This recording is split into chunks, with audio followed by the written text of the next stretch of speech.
السلام عليكم ورحمة الله وبركاته أعزائي المتابعين. موضوع اليوم فيما يخص تربية الباجي بالطريقة الجماعية أو التربية الجماعية. إخواني، هناك عدة نقاط لنجاح التربية الجماعية بالنسبة للباجي أو طائر الباجي، مع العلم أني أرى أنه تربية الأقفاص مجدية جدا وأفضل في عدة شغلات. أما بالنسبة للتربية الجماعية ففيها عدة مشاكل وبنفس الوقت فيها عدة إيجابيات.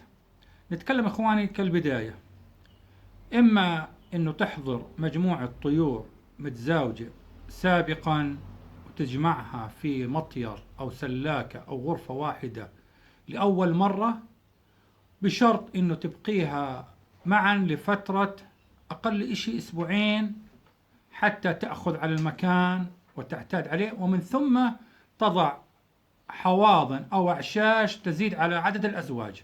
لو افترضنا عدد الأزواج 20 زوج، نضع تقريبا 25 إلى 30 عش حتى لا يصبح هناك تنازع على الأعشاش. هاي بالنسبة إخواني للتربية الجماعية.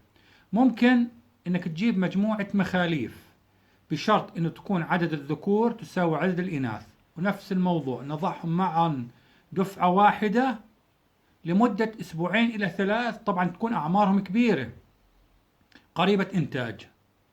بعد ما نتأكد إنه كل زوج أخذ أنثى أو نقولها شريكه الأنثى والذكر، بعدها أسبوعين إلى 3 بعد ما نتأكد إنه أعمارهم مناسبة للتزاوج، نضع الأعشاش بعدد زيادة عن الأزواج.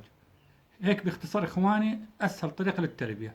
ولا نصير ندخلها دفعات، لأنه إذا إحنا دخلنا دفعة من المخاليف أو من الأزواج المنتجة وقعدت مع بعض لفترة شهر مثلا شهرين، وبعدها جبنا دفعة أخرى ودخلناهم، وراح يصير شجار ومشاكل وتنازع. فلذلك احنا نبقي فترة زمنية اللي هي معدل أسبوعين إلى 3 بالنسبة للأزواج المنتجة أو المخاليف اللي هي لم تتزوج مسبقا ولكن أعمارها مناسبة للتزاوج. نبقيها فترة حتى يصير تعارف وتصير مجموعة كاملة. هنا بصير عندهم التزاوج طبيعي وما في أي نزاع أو أي مشاكل، وخاصة إذا زدنا الحواضن على عدد الأزواج. أما ندخل مجموعات دفعات هون في مشاكل كبيرة. والسلام عليكم ورحمة الله وبركاته في مقطع آخر.